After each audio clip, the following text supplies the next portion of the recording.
الحمد لله وحده والصلاة والسلام على من لا نبي بعده أما بعد فأعوذ بالله من الشيطان الرجيم بسم الله الرحمن الرحيم إن هذا القرآن يهدي للتي هي أقوم ويبشر المؤمنين الذين يعملون الصالحات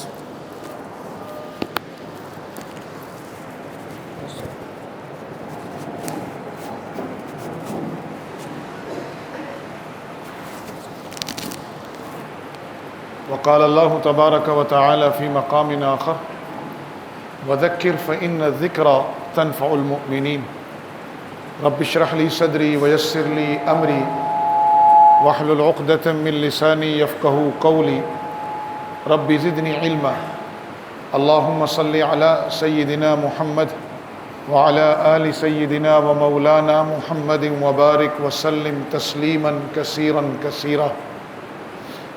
قابل صد احترام حضرات علماء کرام، قرائے عظام، طلباء کرام، سامعین محترم، خواتین و حضرات، اور ہماری آج کی اس محفل کے میزبان مکرم برادرم مولانا عبد الرحمن مدنی صاحب حفظہ اللہ تعالی من کل شر فی الدارین. رمضان کی گھڑیاں آخر گھڑیاں ہیں، 27ویں شب ہے. میرے خیال میں اس کے بعد آخری طاق رات 29ویں شب. پتہ ہی نہیں چلا رمضان گزر گیا، پتہ ہی نہیں چلا کہ کب یکم رمضان ہوا اور کب آج 26واں روزہ پورا ہو گیا. اگر ہم سب تھوڑی دیر کے لیے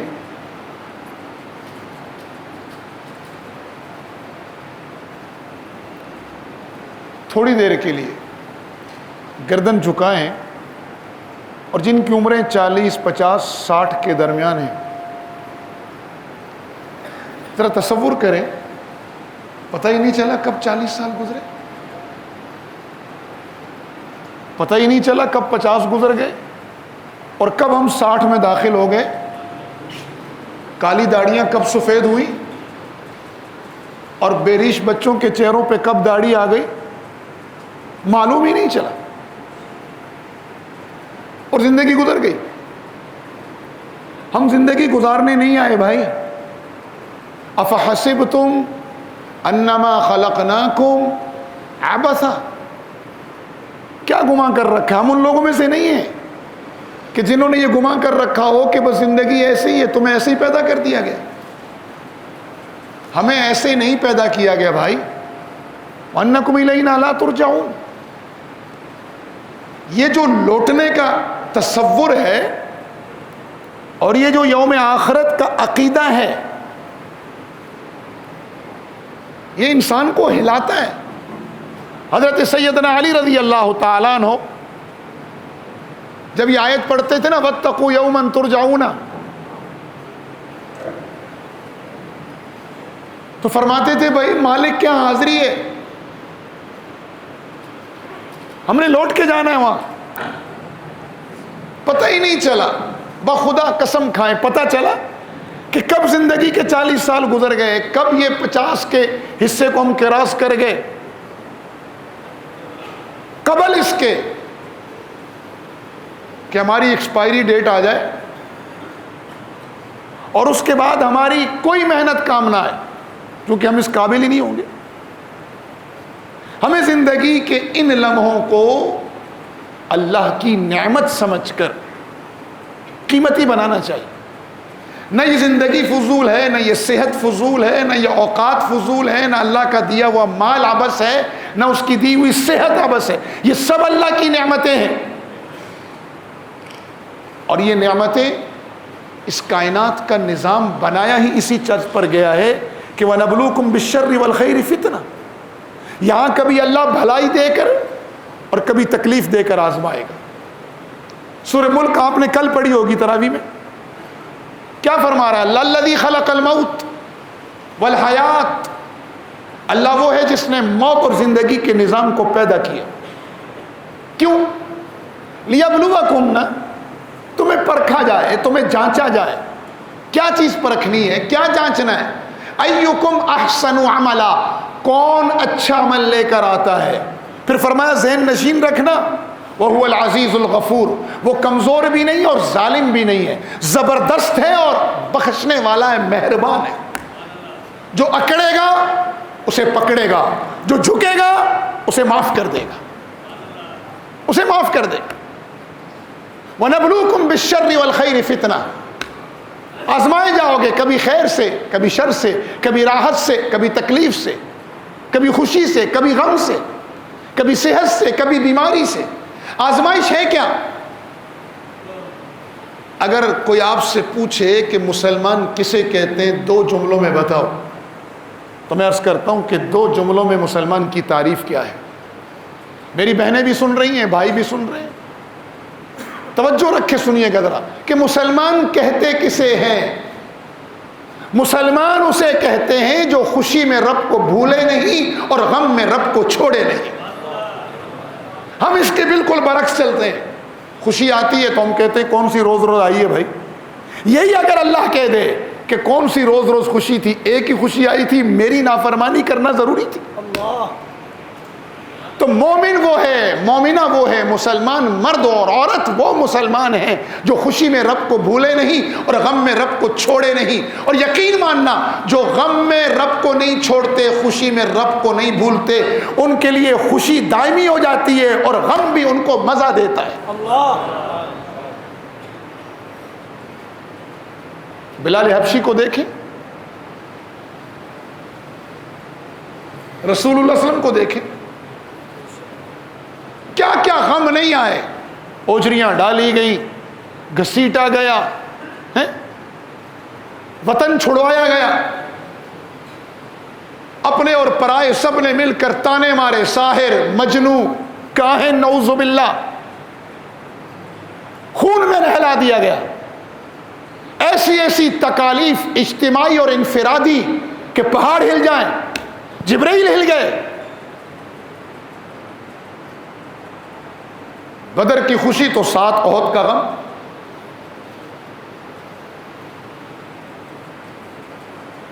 خندق کی آزمائش تو 7 فتح مکہ.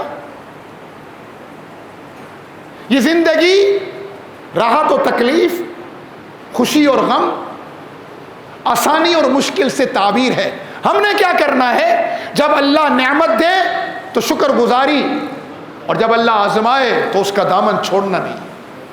ہم خوشی میں رب کو بھول جاتے ہیں اور غم میں رب کو چھوڑ دیتے ہیں کہ اللہ نے میرا ہی گھر دیکھا تھا، میرے ہی بچے شہید کروانے تھے، میری ہی گھر پر آگ گرنی تھی، میری ہی گاڑی کا ایکسیڈنٹ ہونا تھا. نہ، خوشی میں رب کو بھولنا نہیں، غم میں رب کو چھوڑنا نہیں. یہی ایمان ہے، یہی اسلام ہے، یہی ایمان ہے. جس نے اپنی کیفیات پر قابو پا لیا، تقدیر کا قلم اس کے ہاتھ میں آ جاتا ہے. خودی کو کر بلند اتنا، ٹھیک ہے، خودی کو کر بلند اتنا کہ ہر تقدیر سے پہلے خدا خود پوچھے بندے سے، بتا تیری رضا کیا ہے. یہ بلندی کیا ہے کہ رب کی خوشی میں راضی، رب کے دیے ہوئے تکلیف پر بھی راضی. ما اصاب من مصیبت الا باذن اللہ. ہم تو مصیبت کہتے ہیں صرف تکلیف کو، عربی میں مصیبت کہتے ہیں اچانک پہنچنے والی چیز کو. جو آ جائے تم پر، تم نے یہ سمجھا یہ اللہ کا حکم ہے. وَمَن يُؤْمِن بِاللَّهِ يَهْدِ قَلْبَهُ. جس کا یہ ایمان بن گیا، اللہ اس کے دل کو رستہ دے دے گا. تو یارو پتہ ہی نہیں چلا کہ کب 40 کا فگر ہم نے کراس کیا اور کب 50 کراس کر کے 60 کراس کر گئے. اسی طرح پتہ نہیں چلے گا کہ کب ہم اس دنیا سے رخصت ہو گئے. بڑے بڑے ناگزیر جو اپنے آپ کو ناگزیر سمجھتے تھے، آج کہیں نہیں. کل من علیہا فان ویبقى وجہ ربک ذو الجلال والاکرام. ایک میرے رب کو بقا ہے، باقی سب کو فنا ہے. موت کو بھی موت آ جائے گی، سب کو موت آنی ہے. میں ترک دنیا کا قائل نہیں، بہت اچھی طرح سن لیں. ہمارے ہاں بڑی کنفیوژن ہو گئی ہے آج کل. ایک طرف ایتھزم عروج پر ہے، مسلمان بچے، نام عبداللہ ہے ایتھس بن چکا ہے، نام غلام رسول ہے ایتھس بن چکا ہے. میں بھی پچھلے دنوں کراچی میں ورکشاپ کروا رہا تھا، تو ایک نوجوان میرے پاس آیا، ہماری ورکشاپ میں شریک تھا، تو کہنے لگا حضرت میں یہاں ورکشاپ کر رہا ہوں اور میرا بھائی کراچی ایتھس سوسائٹی کا فعال ترین رکن ہے، نقب لگ چکی ہے، دین میں کمی الحاد، دین میں اضافہ بدعت. اور یہ کوئی نئی چیزیں نہیں ہیں، یہ پہلے بھی تھی. اذا متنا وکنا ترابا وعظاما انا لمبعوثون. یہ مکہ کے ایتھسٹوں کا بھی یہی نظریہ تھا کہ ہم مرنے کے بعد پھر زندہ ہوں گے. اللہ نے فرمایا ہاں اب آباؤنا الاولون، تم ہی نہیں تمہارے باپ بھی اٹھائے جائیں، سب کے سب لائے جاؤ گے. اللہ کے لیے کوئی مشکل نہیں. جب تمہارا کوئی ڈائیگرام ہی نہیں تھا، تمہارا کوئی تصور ہی نہیں تھا، تم لم یکن شیئا مذکورا کی کہانیوں میں پھر رہے تھے، تو میں نے تمہیں وجود بخشا. تو جب کاپی آ گئی ہے تو اسے کاپی کرنا تو میرے لیے کوئی مشکل نہیں، اسے اٹھانا تو میرے لیے کوئی مشکل نہیں. میں آپ سے عرض کیا کرنا چاہتا ہوں، مجھے معلوم ہے کہ اس موقع پر لوگ فضائل قرآن سناتے ہیں اور سنانے چاہیے کہ قرآن کے ایک حرف پہ 10 نیکیاں، الف لام میم 3 حرف ہیں، ایک نہیں ہے، 30 نیکیاں. حافظ قرآن کو جتنے ماشاءاللہ یہ جتنے حفاظ ہوئے، انہوں نے حلال کو حلال جانا، حرام کو حرام جانا. آج تو ان کے سروں پہ دستار باندھی گئی ہے، قیامت کے دن ان کے والدین کے سروں پہ تاج رکھا جائے گا. میں ایک زمانے میں مدرسے میں والدین کو بھی پگڑی پہناتا تھا، تو لوگوں نے پوچھا کہ انہیں پگڑی کس چیز کی؟ میں نے کہا یہ قیامت کے دن جو تاج پہنایا جائے گا اس کی مشابہت ہے. پھر میں نے چھوڑ دیا کہ لوگ اس کو لازمی نہ سمجھ لیں گے. میں تو اعزاز میں صرف ترغیب کے لیے کہ لوگ قرآن سے جڑیں. آج اس امت کا سب سے بڑا جرم بتاؤں کیا ہے؟ وہ ہے ترک قرآن. آپ کہیں گے کہاں ہے ترک قرآن؟ میں ابھی یہاں کھڑے کھڑے ثابت کر دوں گا. اور یہ مرض کی تشخیص میں نے نہیں کی ہے.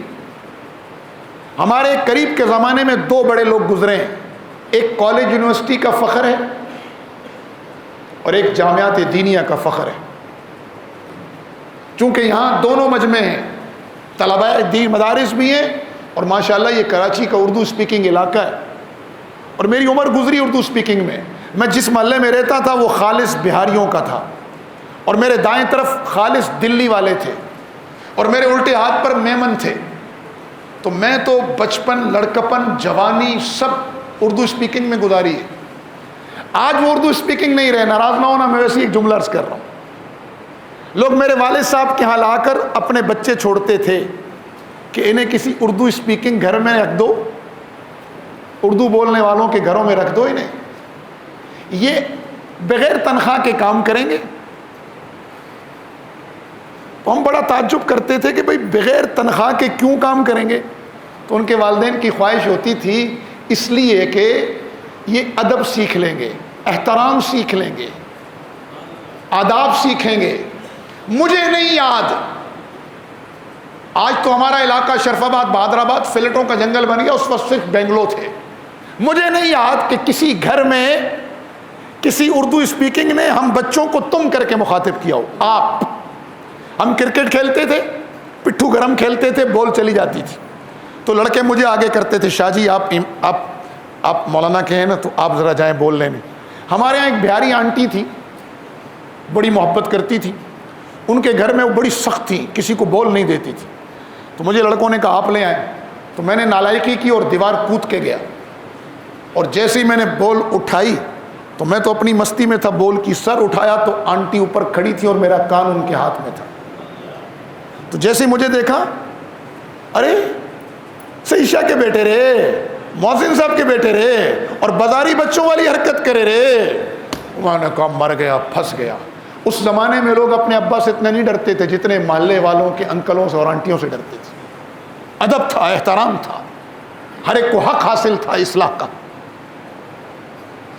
آئندہ یہ بازاری بچوں والی حرکت نہیں کرنا. ساری بولیں آپ پر قربان ہے. دروازے سے آئیے گا اور دروازے سے جائیے گا. ڈانٹ بھی رہی ہے تو آپ کر کے. دوسروں کے بچوں کی اتنی فکر ہوتی تھی اس طبقے کو. آج تو ہم جب اس طبقے کی اردو سنتے ہیں تو تڑاک ہم ڈر جاتے ہیں کہ یار یہ وہی ہے.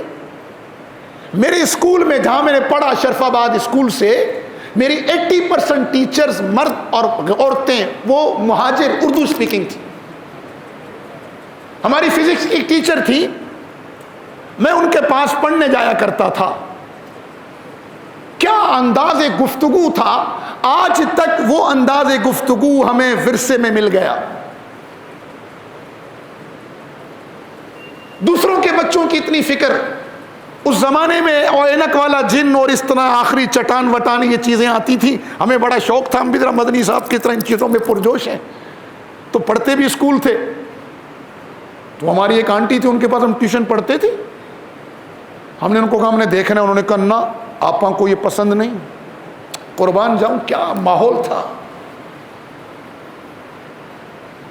کہا آپا سے پوچھوں گی, آپا نے اجازت دی تو آپ کو دکھاؤں گی, ورنہ نہیں.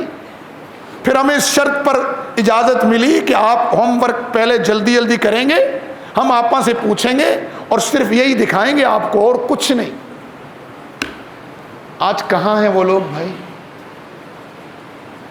کہاں گئے وہ لوگ؟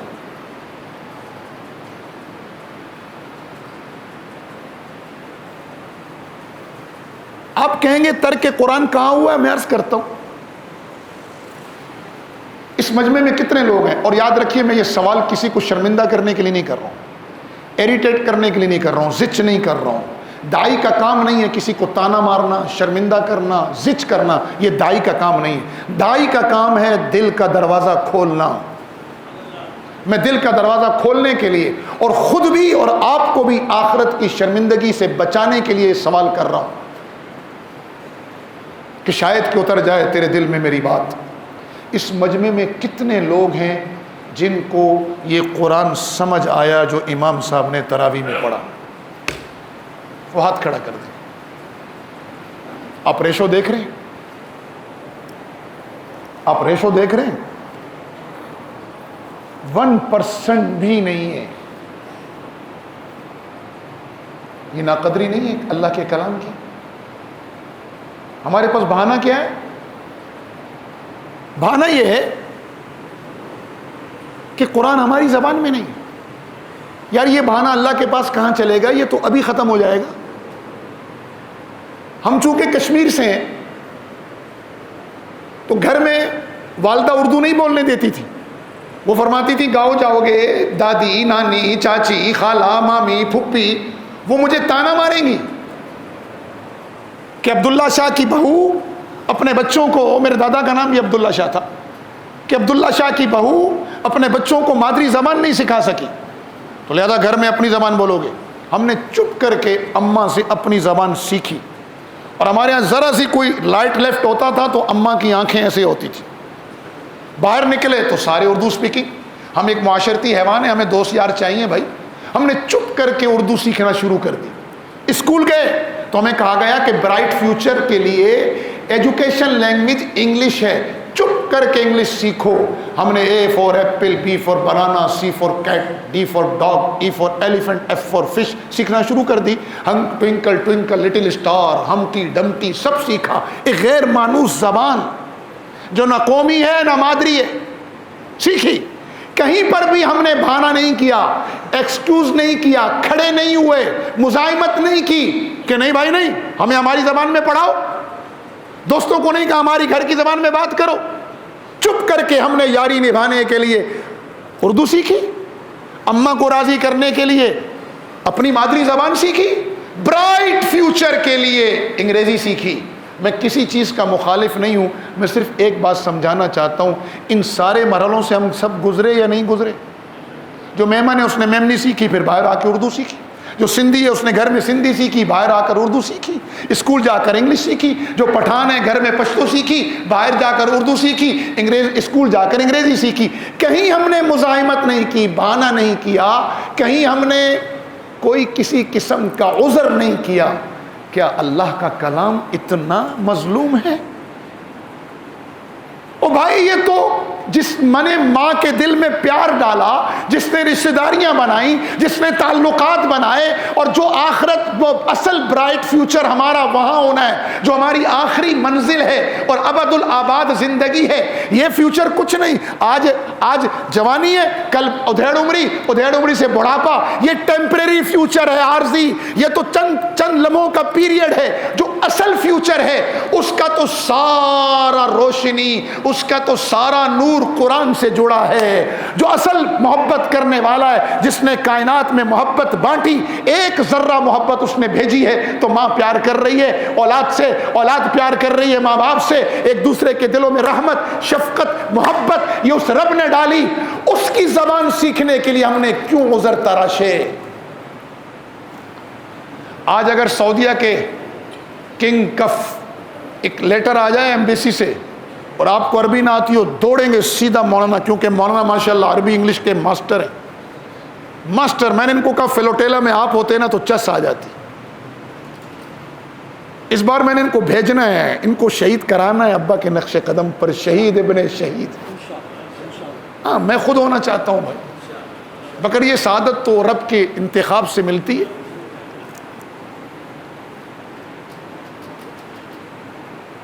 تو یہ تو ماسٹر ہیں. آپ دوڑتے ہوئے خدا کی قسم کھائیں آپ کے پاس کنگ سلمان کا یا کنگ محمد بن سلمان کا خط آ جائے، آپ اسے اگنور کریں گے؟ یار یہ کیا بار بار لگا رہے ہیں، ہٹا رہے ہیں. کنفیوژن ہوتی ہے، بہت ڈسٹربنس ہوتی ہے، توجہ بڑھ جاتی ہے. سر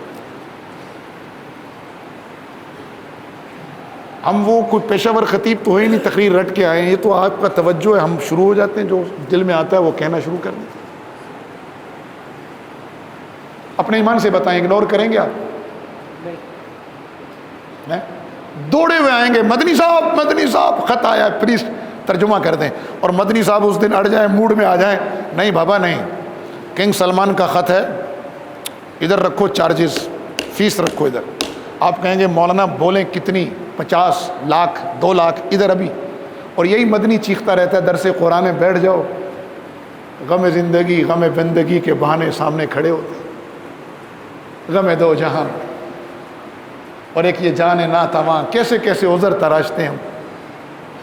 آپ کہیں گے مولانا ابھی پکڑو ترجمہ کرو، اور مولانا اگر نہ ملیں آپ انتظار کریں گے، گھر نہیں جائیں گے کہ یار یہ مضمون سمجھنا ہے. پتہ نہیں شاہ فیصل ایوارڈ دے رہا ہے، اقامہ دے رہا ہے، نیشنلٹی دے رہا ہے، ریال بھیج رہا ہے، حج پہ بلا رہا ہے، عمرے پہ بلا رہا ہے، کیوں آیا خط بھائی؟ یار غیر یقینی چیز پر اتنا تجسس اور اتنی محنت اور اتنی تڑپ.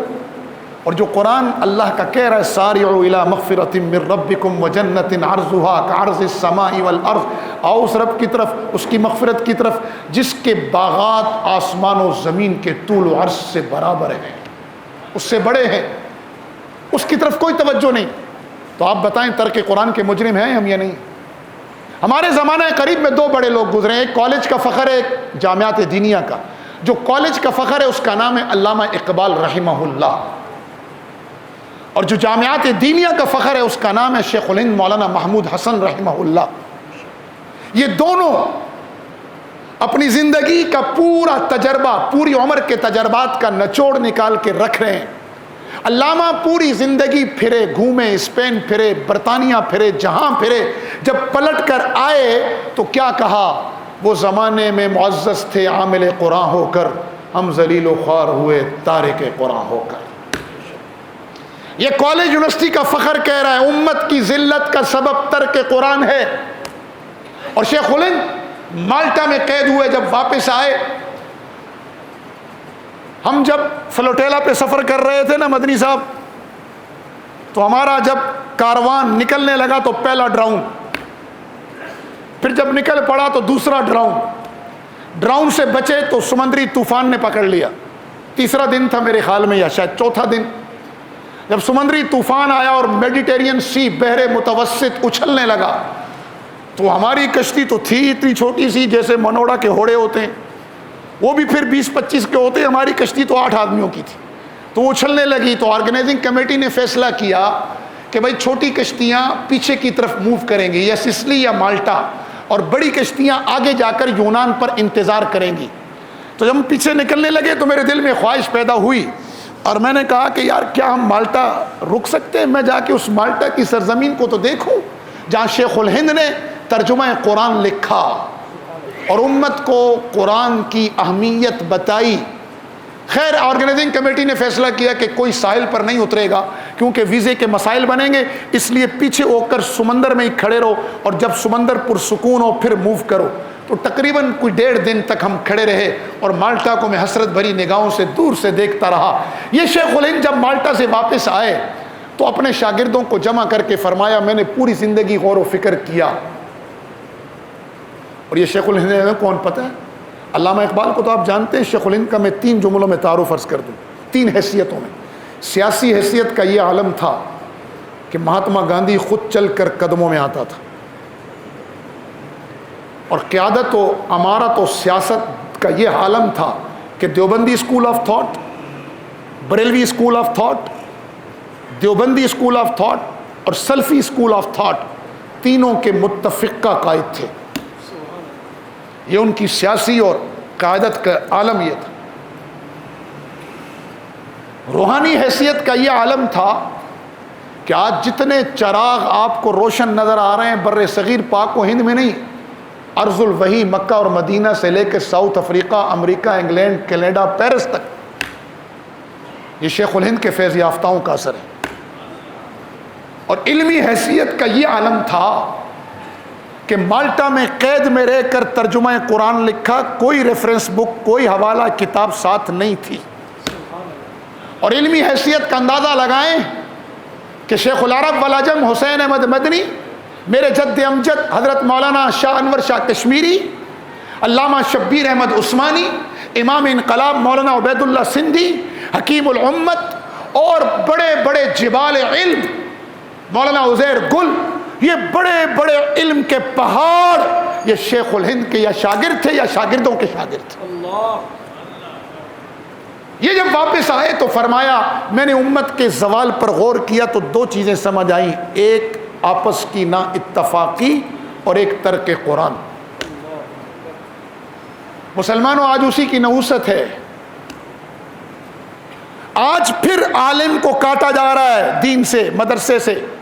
یہ غلطی جنگ عظیم دوم کے بعد پوپ نے کی تھی، آج تک پوری عیسائی دنیا پچھتا رہی ہے۔ کل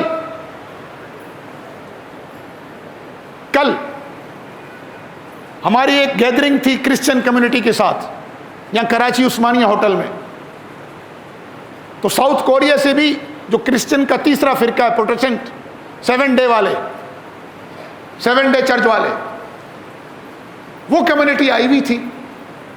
تو میں نے ان سے عرض کیا تعالوا الی کلمۃ سواء بیننا وبینکم، پہلے مشترکات پہ آ جاؤ پھر اختلاف پر بات کریں گے۔ مشترکات یہ ہے کہ اللہ کی عبادت تمہارے ذمے بھی ہے، ہمارے بھی۔ حضرت عیسیٰ علیہ السلام اور میرے آقا کریم صلی اللہ علیہ وسلم نے سچ بولنے کی تاکید تمہیں بھی کی گئی، ہمیں بھی کی گئی۔ ظلم سے رکنے کی تاکید تمہیں بھی ہے، ہمیں بھی ہے۔ وعدہ خلافی تمہیں بھی منع کیا گیا، ہمیں بھی۔ قتل و غارت سے تمہیں بھی روکا گیا، ہمیں بھی۔ دنیا میں امن و امان قائم کرنا تمہیں بھی ذمہ داری ہے، ہماری بھی۔ یہ تعلیمات مسیح بھی ہیں اور تعلیمات محمدی بھی ہیں۔ آؤ مشترکات پر بیٹھتے ہیں۔ میرے نبی نے حلف الفضول کے معاہدے میں 20 سال کی جوانی میں شرکت کی، اور پھر فتح اسلام کے بعد فرماتے تھے اگر آج بھی مجھے کچھ اس معاہدے کی طرف بلائے، وہ معاہدہ امن کا تھا، وہ معاہدہ ظلم کے خاتمے کا تھا، وہ معاہدہ مظلوم کو حق دلانے کا تھا۔ تو اللہ کے نبی فرماتے تھے کہ عبداللہ ابن جدعان کے گھر میں جو معاہدہ ہوا ہے، آج بھی مجھے کوئی اس معاہدے کی طرف بلائے گا تو میں محمد سرخ اونٹوں سے زیادہ اس معاہدے کو محبت کرتا ہوں، میں اس معاہدے کی طرف دوڑ کر آؤں گا۔ میں نے کہا مشترکات پر، آج غزہ میں ظلم ہے، ظلم کے خلاف عیسیٰ علیہ السلام بھی تھے، ظلم کے خلاف محمد الرسول اللہ بھی تھے، آؤ مل کر ظلم روکیں۔ تو ساؤتھ کوریا کے ڈاکٹر سونگ کہنے لگے، جب ان کی اسپیچ کی باری آئی، فرمانے لگے مولانا میں نے تقریر کچھ اور کرنی تھی لیکن آج میں تقریر عیسائیت کے خلاف کروں گا، میں بتاؤں گا کہ آج عیسیٰ علیہ السلام کے پیروکار بھی ان کی تعلیمات پر نہیں رہے۔ مسلمانوں لیس بیامانیکم ولا امانی اہل الکتاب، اللہ نہ تمہاری وشفل تھنکنگ پہ چلتا ہے، نہ تمہاری خواہشات پر، خوشکن خواہشات پر، نہ تمہاری چلتا ہے، نہ اہل کتاب کی۔ اس کا بڑا سادہ ضابطہ ہے، من یعمل سوءا یجز بہ فلا یجد لہ ولیا ولا نصیرا، جو بغاوت کر کے آئے گا اس کا کوئی اللہ مددگار اور کوئی دوست نہیں پائے گا وہ اللہ کے مقابلے میں۔ ومن یعمل من الصالحات من ذکر او انثی، مرد بھی ہیں عورتیں بھی، سن لیں میری بہنیں بھی، جو نیک عمل لے کر آئے گا، مرد یا خواتین، عورت ہو یا مرد ہو، ومن یعمل من الصالحات من ذکر او انثی، آگے کیا ہے مولانا؟ وہو مؤمن، شرط یہ ہے کہ ایمان ساتھ ہو۔ آگے کیا ہے؟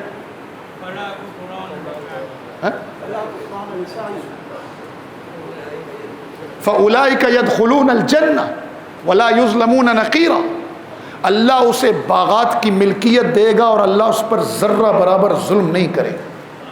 یہ سسٹم ہے، یہ قانون فطرت ہے، خواہشات پہ نہیں، خواہشات پر نہیں چلے گا۔ اب میں آپ سے عرض کرتا ہوں کہ یہ مدرسہ جہاں سے یہ فضلاء فارغ ہوئے ہیں، کیا غلطی کی عیسائی دنیا نے؟ جنگ عظیم دوم کے بعد پوپ میں اور حکمرانوں میں معاہدہ ہوا کہ آج کے بعد عیسائی تعلیم گرجا گھر میں بند کی جائے گی، عیسائیت گرجے سے باہر نہیں ہوگی، معاشرت میں، بازاروں میں، معاملات میں، حکومت میں، عدالت میں عیسائیت نہیں ہوگی، وہ ہم اپنا نظام خود چلائیں گے۔ مجبوری تھی، شعوری یا غیر شعوری طور پر یہ معاہدہ ہو گیا، اور جس مذہب کو چرچ میں بند کیا گیا تھا آج وہ مذہب چرچ سے بھی فارغ ہو گیا ہے۔ آدھی یورپین دنیا ایتھسٹ ہو چکی ہے۔ میں انگلینڈ میں گیا، نوٹنگم میں، ایک مسجد میں بیان کرنے، تو چھت سے لے کر زمین تک پردے لگے ہوئے تھے۔ میں نے بیان کے بعد کہا امام صاحب سے کہ یار کھڑکیوں پہ تو پردے سنے تھے، لگے دیکھے بھی تھے، یہ وال ٹو وال اور چھت سے زمین تک یہ پردے کیوں؟ کہا مولانا یہ چرچ ہے، ابھی خریدا ہے ہم نے، ابھی، اور ابھی اس پر عیسیٰ علیہ السلام کی شبیہات بنی ہوئی ہیں، بت بنے ہوئے ہیں، ہم نے نماز شروع کرنی تھی، جلدی تھی، تو ہم نے پردے لگا کر تزئین و آرائش کا کام پیچھے چل رہا ہے، ساتھ ساتھ نماز چل رہی ہے۔ میں ڈیوزبری میں گیا تو مجھے شک ہوا شاید یہ بھی چرچ ہے، تو میں نے امام صاحب سے کہا، مولانا عبدالحکیم صاحب ہمارے دوست ہیں، میں نے کہا امام صاحب مجھے لگتا ہے یہ بھی چرچ ہے، تو مجھے لے گئے ایک دیوار پر، کہاں یہ چرچ ہے اور اتنے 100 سال پرانا ہے، ہم نے یہ یادگار ایک پتھر باقی رکھا ہے اس کا بھی۔ جب عبادت خانے میں کسی مذہب کو محدود کیا جائے گا، وہ مذہب پھر عبادت خانوں میں بھی نہیں رہے گا، نہیں رہے گا۔ آج آدھی یورپین دنیا ایتھسٹ ہو چکی ہے، لا مذہب، نام جوزف ہے، مذہب عیسائیت نہیں ہے، نام ڈیوڈ ہے، مذہب عیسائیت نہیں ہے۔ اللہ جزائے خیر دے ہمارے علماء کو، یہ نہیں مانے، انہوں نے کہا دین کے سارے شعبوں کو زندہ کریں گے، تعلیم و تعلم ہو تو مدارس کی بنیاد رکھی، خدمت خلق ہو تو ایسی ایسی خدمت خلق کی کائنات کی کہ بڑی بڑی یورپین این جی اوز انگوش بدنداں ہیں۔ میدان جہاد ہو، انہوں نے قربانیاں دی، تزکیہ نفس ہو، انہوں نے لوگوں کے قلوب پر قرآن کے ذریعے محنت کی، تزکیہ نفس کا سبق پڑھایا، خدمت خلق کا شعبہ بھی سنبھالا۔ یہ سارا دین ہے، دین، سب دین ہے، تعلیم و تعلم، دعوت و تبلیغ، جہاد فی سبیل اللہ، سیاست اسلامیہ، سب دین ہے۔ اگر تعلیم نہیں رہے گی، کس سے کہانیاں رہ جائیں گے، گمراہ ہوں گے، گمراہ کریں گے امت کو۔ اگر دعوت نہیں رہے گی، امت غفلت کا شکار ہو جائے گی۔ اگر سیاسی شعور نہیں ہوگا، اس امت کو پتہ ہی نہیں چلے گا کب کس نے کتنے میں کہاں ان کو بیچ دیا۔ اور اگر یہ خدمت خلق خود نہیں کریں گے، غریب کو نوالا نہیں کھلائیں گے مسلمان بھائی کو، اگر یہ غریب انسانیت کی خدمت نہیں کریں گے، غیر آئیں گے نوالا ڈالیں گے، ایمان لے جائیں گے، غیر آئیں گے مکان میں رہائش دیں گے، جنت کی مکانیت سے محروم کر دیں گے۔ جاؤ جا کر دیکھو برما کے مہاجرین کیمپوں میں رو رہے ہیں علماء، فون کرتے ہمیں کہ 15,000 ہمارے مسلمان غیر مسلم ہو گئے، کاد الفقر ان یکونوا کفرا، کہ ہماری تجوریاں نہیں کھلی اور مسلمان غریبوں نے کفر قبول کر لیا۔ اگر خدمت خلق کو نہیں سنبھالو گے تو یہ ہوگا، اور اگر جہاد فی سبیل اللہ کا علم نہیں تھامو گے تو دنیا میں 2 ارب ہو کر بھی ذلیل ہو جاؤ گے۔ اور اگر تزکیہ نفس نہیں کرو گے تو علم پڑھ کر بھی، سخاوت کر کے بھی اور جہاد کر کے بھی نعوذ باللہ جہنم ٹھکانہ بن جائے گی. اس لیے تزکیہ نفس بھی ضروری ہے. کاش ہمیں یہ سمجھ آ جائے. مسلمانوں، 7ویں صدی عیسوی میں اسلام آیا. ذرا غور سے سننا بھی یہ بات، پھر میں اپنی بات کو سمیٹتا ہوں. 7ویں صدی عیسوی میں اسلام آیا. حضرت نبی علیہ السلام کے بعد حضرت ابوبکر کا 2 سالہ دور، حضرت عمر کے دور میں اسلام روحانی ترقی تو رسول اللہ کے دور میں ہو چکی تھی، ایمانی، روحانی، اخلاقی. حضرت عمر نے عسکری طور پر بھی، بیت المال کے طور پر بھی، معاشی طور پر بھی، عسکری طور پر بھی اور انتظامیات اور ڈیولپمنٹ کے طور پر بھی بے تحاشا ترقی کی. حضرت عمر کے دور میں بیت المال کا نظام بنا، عسکری نظام منظم ہوا، فوج منظم ہوئی، ڈاک کا نظام بنا اور ڈیولپمنٹ کے کام ہوئے اور ایک سوشل ویلفیئر اسٹیٹ کا تصور دنیا کے سامنے آیا. بوڑھوں کے وظیفے، غیر مسلموں کے وظیفے، بوڑھوں کے وظیفے، یتیموں کی کفالت ریاست نے اپنے ذمے لی، بے سہارا لوگوں کی کفالت ریاست نے اپنے ذمے لی. تو وہ عروج جو رسول اللہ کے زمانے میں اخلاقیات، ایمانیات اور وہاں سے شروع ہوا تھا، وہ حضرت عمر کے زمانے میں عسکری اور انتظامی، معاشی طور پر بلند سطح پہ پہنچ گیا. حضرت عثمان کے زمانہ آخر میں فتنے شروع ہو گئے اور سیدنا علی کا زمانہ اندرونی سازشوں کا تھا. اور اسی لیے علماء لکھتے ہیں کہ ابوبکر، عمر اور عثمان رضوان اللہ تعالی علیہم اجمعین کی فتوحات غیروں کے ساتھ تھی، وہ آسان تھی بنسبت حضرت علی کے جد و جہد کی. سنیوں کے چہرے کا، سنیوں کے آنکھوں کا نور سیدنا علی اپنی فہم و فراست، اپنے علم، اپنے تقوی اور رسول اللہ کی صحبت اور شیخین کی تجربات سے فائدہ اٹھا کر حضرت علی نے اندرونی سازشوں کو قابو رکھا.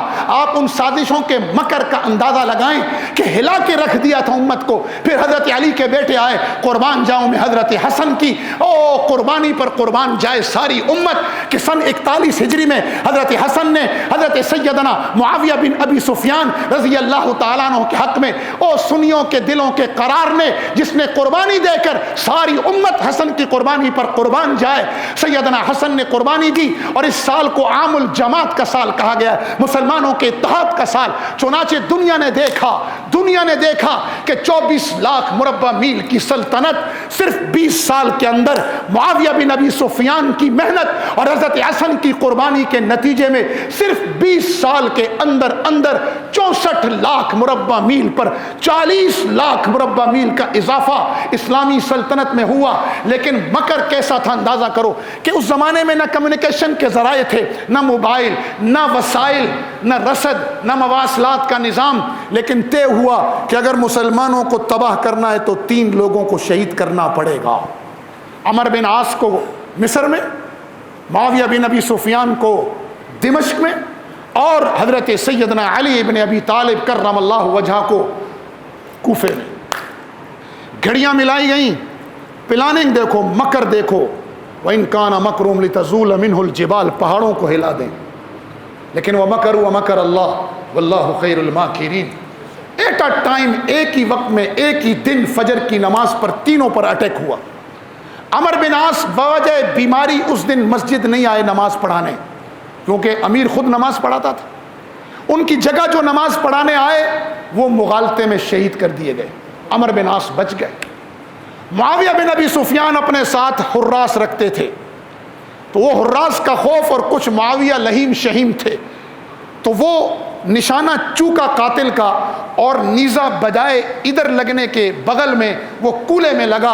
اور حضرت معاویہ ساری عمر پھر ٹیڑے ہو کر بیٹھتے تھے اور کہتے تھے ظالم نے مجھے جہاد سے محروم کر دیا، میرا کولا زخمی کر دیا. تو حضرت معاویہ زخمی ہوئے لیکن شہید ہونے سے بچ گئے. اور میرا شیر خدا ظالموں کی سازش کا شکار ہوا اور کوفے کے مسلح پر شہید کر دیا گیا. لیکن 2 بچ گئے تو امت بچ گئی. 7ویں صدی عیسوی اسلام کے عروج کی صدی تھی. چنانچہ پھر ولید بن عبد الملک کا زمانہ آیا. میں یہ تاریخ کیوں رکھ رہا ہوں مسلمانوں؟ ایک سبق سمجھانے کے لیے، صرف وہ سبق جس کا درد میں اور مدنی اور ہم جیسے کئی دیوانے صبح شام روتے ہیں. ہم چلا رہے تھے غزہ کی چیخیں سن لو ورنہ تمہاری چیخیں سننے والا کوئی نہیں ہوگا. غزہ کی پکار پر لبیک کہہ دو، اہل کشمیر کے ظلم و ستم کو سمجھو. برما والوں کے ٹکڑے ہوئے کوئلوں پر جلایا نہیں گیا، آگ پر بھون دیا گیا، بلال حبشی کی طرح انہیں بھون دیا گیا۔ ان کے درد کو سمجھو، ورنہ تمہارے درد پر کوئی مرہم رکھنے والا بھی نہیں ہوگا۔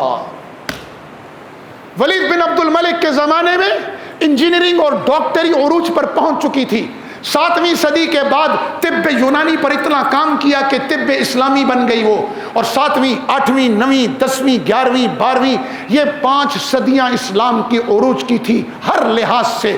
تقوی کا یہ حال تھا کہ عبداللہ بن عمر مدینے سے باہر جا رہے ہیں، ایک گڈریا ملا، چرواہا بکریاں چرا رہا تھا، وہ جانتا نہیں تھا کہ یہ امیر المومنین کا بیٹا ہے۔ عبداللہ بن عمر نے انہیں کہا کہ ایک بکری دے دو۔ اس نے کہا میں مالک نہیں ہوں، کہا مجھے بیچ دو، پیسے دوں گا۔ مالک کو بولنا بھیڑیا کھا گیا۔ تو اس گڈریے کا اخلاق دیکھو یار، اس کا ایمان دیکھو، اس کی اپنے مالک کے ساتھ وفاداری اور امانت اور دیانت دیکھو، تقوی دیکھو۔ کتنے سبق ہیں کہ ایک گڈریے میں جو تقوی، جو ایمان، جو اللہ کی استحضار کا شوق۔ میں اکثر کہا کرتا ہوں جب یہ واقعہ سناتا ہوں، اے اللہ اگر ہمیں ابوبکر عمر جیسا ایمان دے دے، اس جیسا نہیں دیتا، اس گڈریے جتنا ایمان دے دے، اس چرواہے جتنا ایمان دے دے۔ جب حضرت عبداللہ بن عمر نے آفر کی کہ پیسے لے لو، بکری دے دو، مالک کو بولنا بھیڑیا کھا گیا، وہ کون سا دیکھ رہا ہے؟ تو انہوں نے کہا فَأَيْنَ اللَّهُ، کیا جملہ ہے۔ عبداللہ بن عمر کہتے تھے ذرا سنو سنو گڈریے کی بات سنو، کیا کہتا ہے؟ فَأَيْنَ اللَّهُ، یعنی اللہ کہاں ہے؟ یعنی اللہ تو دیکھ رہا ہے نا۔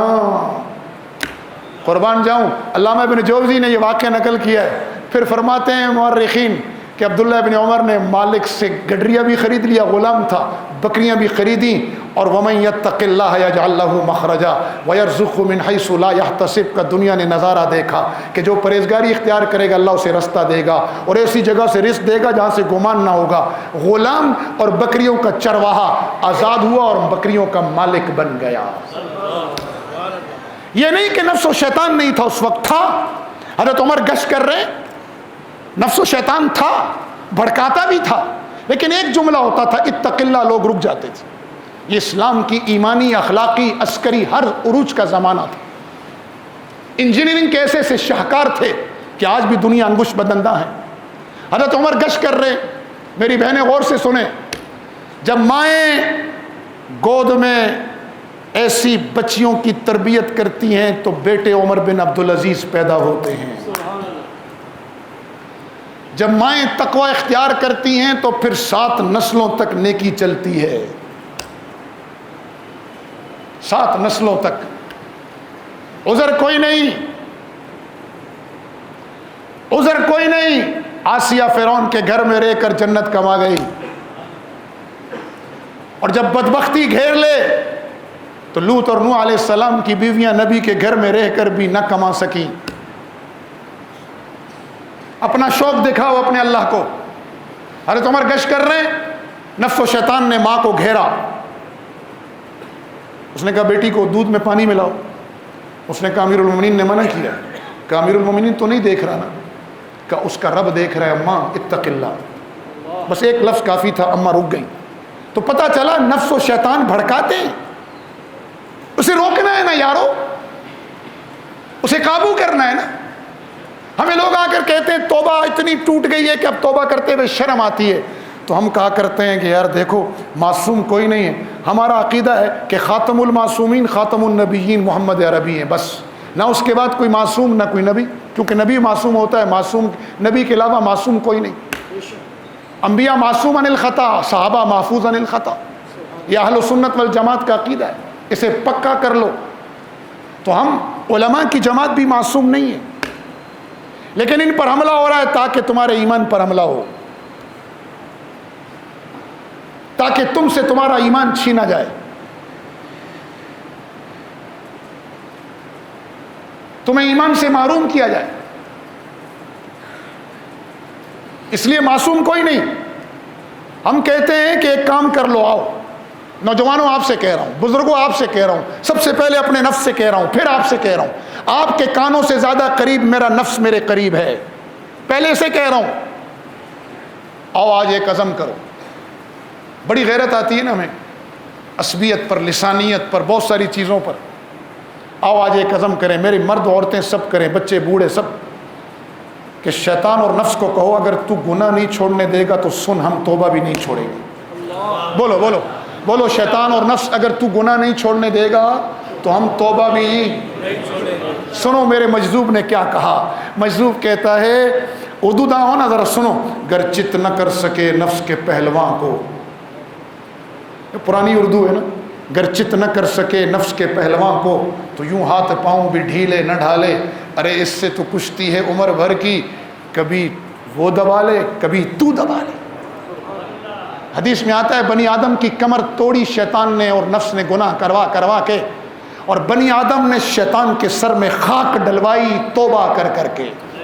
بول تو ہماری کمر پہ وار کرے گا، بے ایمانہ ہم تیرے سر پہ خاک ڈلوائیں گے، ہم تیرے بندے نہیں ہیں رحمان کے، میری زندگی تیری بندگی، تیری بندگی میری زندگی۔ کاش یہ جملہ سمجھو، یہ لفاظی نہیں ہے، سمجھو، میری زندگی تیری بندگی، یہ زندگی ملی اسی لیے کہ تیری بندگی کروں، اور تیری بندگی میری زندگی، تیری بندگی میں ہی میری زندگی ہے، ورنہ تو فنا ہے، موت ہے، بربادی ہے، تباہی ہے۔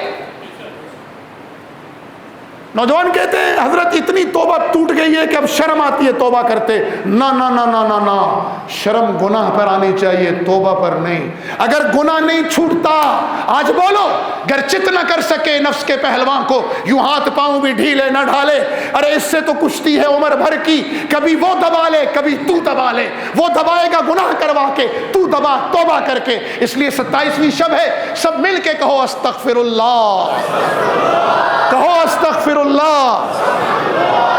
میرا رب خوش ہوتا ہے، انتظار کر رہا ہے بندوں کا۔ میرا رب کتنا کریم ہے۔ اللہ کے نبی سائیکالوجسٹ نہیں تھے، سائیکالوجی کے امام تھے۔ ایک عورت اپنا بچہ ڈھونڈ رہی ہے دیوانہ وار، میرا بچہ میرا بچہ میرا بچہ۔ تھوڑی دیر میں بچہ مل گیا تو اسے چمٹایا اور چومنا شروع کیا۔ میرے نبی بڑے بڑے بڑے ہادی تھے، ہادی۔ صحابہ سے فرمایا بتاؤ یہ عورت اپنے اس بچے کو جہنم میں ڈال سکتی ہے؟ صحابہ نے فرمایا یا رسول اللہ یہ کیسے ممکن ہے؟ چند لمحے کی جدائی نے اس ماں کو بے قرار کر دیا تھا، یہ آگ میں کیسے ڈالے گی، کیسے ڈالے گی آگ میں؟ فرمایا میرے بابا، میرا رب بھی اپنے بندوں کو جہنم میں نہیں ڈالنا چاہتا، رب بھی بندے کی جدائی پر انتظار کرتا ہے کب میرا بندہ لوٹ کے آئے گا۔ وہ صرف چل کر آتا ہے، ایک ہاتھ آتا ہے، رب دو ہاتھ آتا ہے۔ وہ چل کے آتا ہے، رب دوڑ کے آتا ہے۔ اور آج اپنے رب کا انتظار ختم کراؤ، کہو اے اللہ ہم آ گئے، اے اللہ ہم آ گئے، ہم تیرے بندے تھے، شیطان کی طرف چل پڑے، آئندہ بھی پتہ نہیں کتنی مرتبہ چلیں گے، لیکن ہیں تیرے ربا، ہیں تیرے، آ گئے نا۔ شاہ وسیع اللہ ہندوستان کے بڑے بزرگ عالم شاعر تھے، کیا خوب جملہ کہہ گئے ہم جیسوں کے لیے۔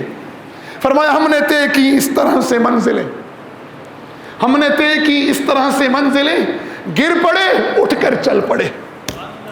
اور گرنا عیب نہیں ہے، جب بچہ گرتا ہے نا تو ماں دوڑتی ہے، بچے کو پکڑتی ہے، سہلاتی ہے، وہ روتا ہے۔ ایک مرتبہ رو تو صحیح اللہ کے سامنے، اللہ اپنی محبت کے سینے سے ایسا لگائے گا کہ ہمیشہ ہمیشہ کا قرار آ جائے گا۔ سکون ادھر نہیں ہے جدھر آپ ڈھونڈ رہے ہیں، سکون ادھر ہے جدھر جگر نے کہا کہ جھوٹی ہے ہر ایک مسرت، یعنی ہر خوشی جھوٹی ہے، روح گر تسکین نہ پائے، نغمہ نغمہ وہی نغمہ ہے جو روح سنے اور روح سنائے، اور وہ نغمہ قرآن ہے۔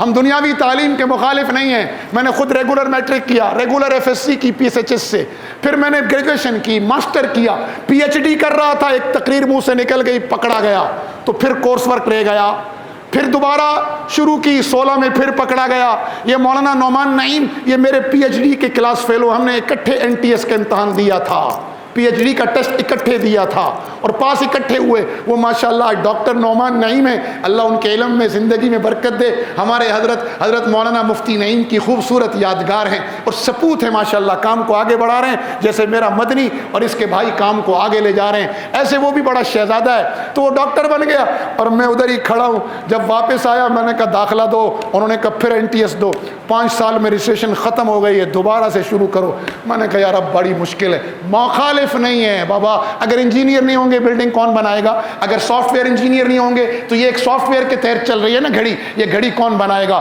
اگر ڈاکٹر نہیں ہوں گے تو ہماری ماؤں بہنوں کا علاج کون کرے گا؟ ہم تعلیم کے مخالف نہیں ہیں, یہ فنون ہے فنون. ہم اس نظام تعلیم کے خلاف ہیں جو ڈاکٹر, انجینئر اور سائنٹسٹ اور کمپیوٹر ماسٹر بنانے کے بجائے ہماری نسلوں کو ٹک ٹاکر بنا رہی ہے, غلام بنا رہی ہے, نوکری پیشہ بنا رہی ہے. ہم اس نظام کے خلاف ہیں, تعلیم کے نہیں ہیں. جھوٹ ہے, بہتان ہے ہم پر, یہ بہتان ہے ہم پر, یہ ہمارے پر بہتان ہے. ہم قطعاً تعلیم کے خلاف نہیں. میری 4 سگی بھتیجیاں ڈاکٹر ہیں. میرا بڑا بھائی سگا مفتی ابو لبابہ سے جو بڑے ہیں, سگے بھائی میرے engineer Anwar Shah metallurgical engineer ہے. اس نظام کے خلاف ہیں جو ہمیں غلام بنا رہا ہے, جو ہمیں رب سے دور کر رہا ہے. میں تو کہہ رہا ہوں نوجوانوں, ڈاکٹر بنو, انجینئر بنو, سائنٹسٹ بنو, کمپیوٹر ماسٹر بنو, اپنی فیلڈ کی انتہا کو چھو. ایسے ایسے ہارڈ ویئر اور سافٹ ویئر انجینئر بنو کہ پوری دنیا کے ظالم کا نظام ہیک کر لو, انہیں ظلم سے روک دو, ان کے ڈراؤن روک دو. ہم تو اپنی مسجدوں میں بیٹھ کر کہتے ہیں اے اللہ ڈاکٹر عبد القدیر خان اور جس نے ایٹم بم اور میزائل ٹیکنالوجی میں حصہ لیا, چاہے وہ بھٹو جیسے سیاستدان تھے, چاہے وہ ضیاء الحق جیسے جرنیل تھے, چاہے اس ایٹمی دھماکہ کرنے والے نواز شریف تھے, کوئی بھی ہو جس نے امت کا دفاع مضبوط کیا, آج اس کے صدقے اگر سرحدیں محفوظ نہ ہو, نہ مسجدوں میں عبادت ہو, اگر سرحدیں محفوظ نہ ہو بازاروں میں تجارت نہ ہو, اگر سرحدیں محفوظ نہ ہو ایوانوں میں حکومت نہ ہو, اگر سرحدیں محفوظ نہ ہو عدالتیں انصاف نہ کر سکیں. سرحدیں محفوظ ہیں تو اسکول چل رہے ہیں, مدرسے چل رہے ہیں, عبادات چل رہی ہیں. یہ سب ان کا صدقہ جاریہ ہے جنہوں نے ایک حکم قرآنی وَأَعِدُّوا لَهُم مَّا اسْتَطَعْتُم مِّن قُوَّةٍ پہ عمل کیا. ہم انہیں سلام محبت پیش کرتے ہیں, ان کی مغفرت کی دعائیں کرتے ہیں, اور اپنے نوجوانوں کو کہتے ہیں آگے بڑھو. عبد القدیر خان بھی میٹلرجیکل انجینئر تھے, آگے بڑھو لیکن اپنے رب کو نہ بھولو. بس سکون وہاں نہیں ہے جہاں تم ڈھونڈ رہے ہو. جگر مراد آبادی نے مجذوب کو دیکھا, مجذوب ڈپٹی کلیکٹر تھا. آپ تو ماشاءاللہ کراچی والے ہیں, آپ کو پتہ ہے ڈپٹی کمشنر ضلع کا بادشاہ ہوتا ہے, اور انگریز کے زمانے میں تو سپاہی کی ویلیو تھی, ڈپٹی کلیکٹر تو بادشاہ تھا, بادشاہ. مجذوب ڈپٹی کلیکٹر تھے, عزیز الحسن مجذوب ڈپٹی کلیکٹر تھے. ایک اللہ والے کی صحبت مل گئی, نگاہ مرد مومن سے بدل جاتی ہیں تقدیریں. تقدیر بدل گئی, تقدیر بدل گئی. تو جگر نے دیکھا تو کہا مجذوب, جگر تو بلا کے شاعر تھے نا, اہل سنت میں سے یہی ایک تھے, بلا کے شاعر تھے. ان کی زندگی میں 2 ٹرننگ پوائنٹ آئے. ایک وہ جو انہوں نے نعت پڑھی تو لوگ نعت نہیں پڑھنے دے رہے تھے, کہہ رہے تھے اس کو نہیں پڑھنے دیں گے کیونکہ وہ ذرا پیتے تھے. اب تو ہمیں یہ ذکر نہیں کرنا چاہیے, میں تو صرف بطور ذکر عرض کر رہا ہوں. تو لوگوں نے کہا نعت نہیں پڑھنے دیں گے. انہوں نے کہا مجھے لے جاؤ. ایک جملہ کہا, کیا مجھے رسول اللہ کی تعریف سے روکو گے؟ تو مجمع کی چیخیں نکلی. پھر جب جگر نے نعت پڑھی تو مجمع کی آہیں نکلی. تو جگر مجذوب کے پاس آئے, کہا یار یہ کیسے تبدیلی آ گئی؟ انہوں نے کہا چلو تمہیں بھی لے چلو. تو حکیم الامت کے پاس آئے. حکیم الامت نے کہا مجذوب خانقاہ میں نہیں رکھنا, میرے گھر میں رکھو. خانقاہ کا ماحول ذرا ڈیفرنٹ ہے, یہ برداشت نہیں کر سکے گا, گھر میں رکھو. تو جگر کہتا ہے پہلا جھٹکا مجھے یہاں لگا کہ میں سوچتا تھا یہ مولوی تو بڑے ظالم ہیں, یہ تو اتنا مہربان ہے, مجھے گھر میں رکھ رہا ہے. اور جب تنہائی میں شروع کرنے لگے تو کہا جگر ہے لوگوں سے شرماتا ہے, رب سے نہیں شرماتا. بس یہ ٹرننگ پوائنٹ تھا, یہ رب نے دل بدلنا تھا. کہ جگر میرے نوجوانوں, آج ہو سکتا ہے ہم سب کا بھی ٹرننگ پوائنٹ ہو. کب تک اللہ سے دور رہیں گے؟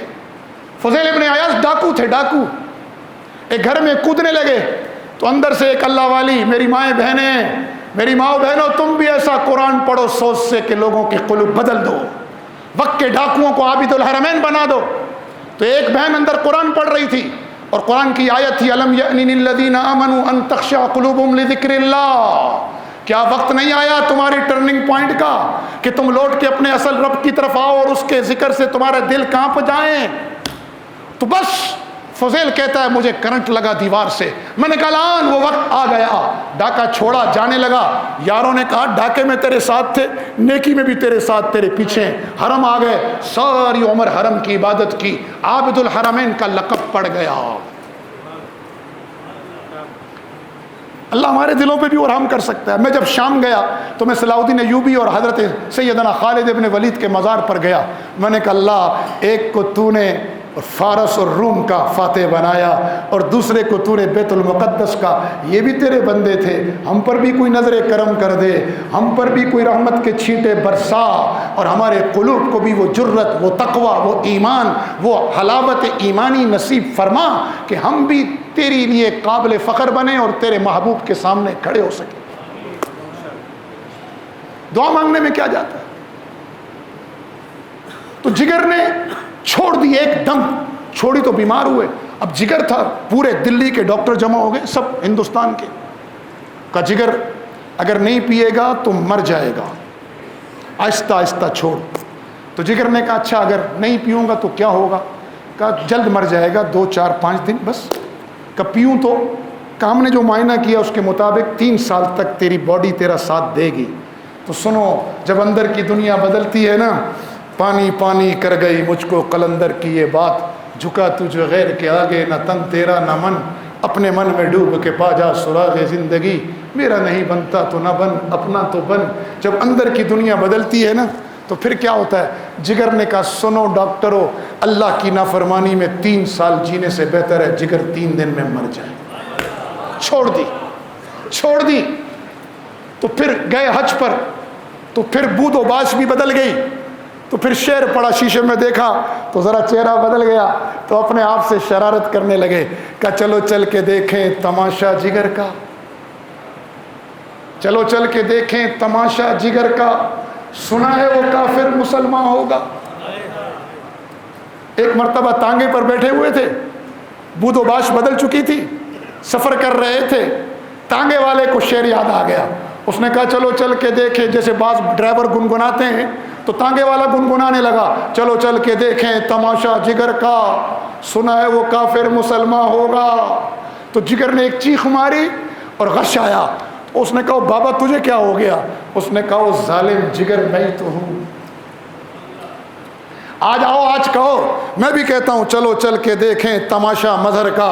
ساری عمر واز کرتا رہا، ساری عمر لوگوں میں نمازی، غازی، حاجی مشہور ہوا، میرا رب جانتا ہے میرے اندر کی غلاظتیں کیسی، یہ تو اس کی ستاری کا پردہ ہے۔ تو ہم سب حاجی نمازی ہیں۔